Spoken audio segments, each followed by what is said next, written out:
I have never dated boys, and I have never regretted that. I had a big dream, and I worked hard to make it true. I was young when I realized that I could achieve my life goals using my mind only. So I spent all of my free time studying. I had a plan for the whole life. I knew which university I would graduate from, what my first job would be, how my career would evolve.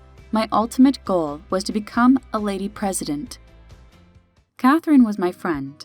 She was always there to hear me out and support me in achievement of my goals. I felt grateful and tried to help her with her homework or in any other complicated things she had problems dealing with. She was hardworking and tried to do everything on her own. I was happy she could learn fast and that I was helpful, but sometimes she acted weird. After a few failed relationships with boys, Catherine was a little depressed. I did my best to support her, but study was always my priority. Maybe that's why I didn't notice how Catherine started to change. She tried to spend as much time with me as possible. Often took my hand, touched me. I felt it was wrong. I didn't know what to do during those moments, and it made me a bit uncomfortable. I searched for information online and learned that such things happen and that it was normal that another person did not feel the same. However, I couldn't make up my mind to discuss it with Catherine. Meanwhile, she began to make attempts to invite me to the cinema or the park. I noticed she looked at me differently, like the cat from Shrek cartoon. I made excuses, told her I had to study. Then I tried to limit the time we spent together.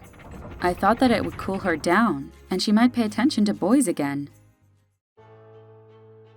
Time went on, and I was going to talk to her to explain that we would stop seeing each other if she kept taking so much of my time, because my dream was the main thing I had in my life. I wanted to formulate the idea in such a way that it could sound better and hurt her less. Catherine was still my good friend. I made it a condition that a week later, I would talk to her. I had an idea on how to explain everything to her. I wanted to begin from a silly joke about a gingerbread man who hung himself. I thought it was funny, and it made me a little more confident.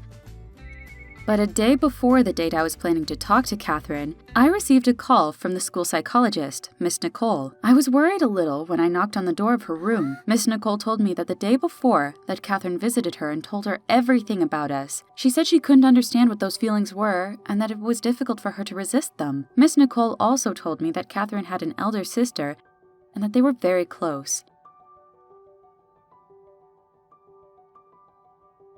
Her elder sister used to help her a lot with the study and everything, and then she suddenly died. It was a shock for Catherine. She got depressed and had to work with a psychologist a lot to recover. Miss Nicole also mentioned that I was a catalyst and those feelings of sister love returned. Catherine might have not realized that it was true, and if I stopped being a friend to her, she could face that loss again.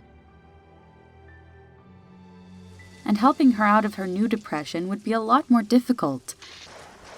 Miss Nicole offered me to help Catherine. She said I had to act like her sister, be kind to her, pay more attention to her, give her whatever she wanted and avoid any stress. And maybe, in a couple of years of therapy, she would be able to tear down those associations with Catherine's sister. I couldn't believe it. I lost my confidence again.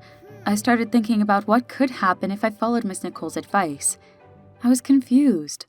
On the one hand, I wanted to help Catherine, but the prospect of losing 2 years of my life was scary. Besides, I was planning to transfer to another school, a more prestigious one, with deeper learning of politics. I had made such great progress, and I couldn't lose it. What should I do? Follow my dream or help my friend? Please share your opinions. Have you ever made such a difficult choice?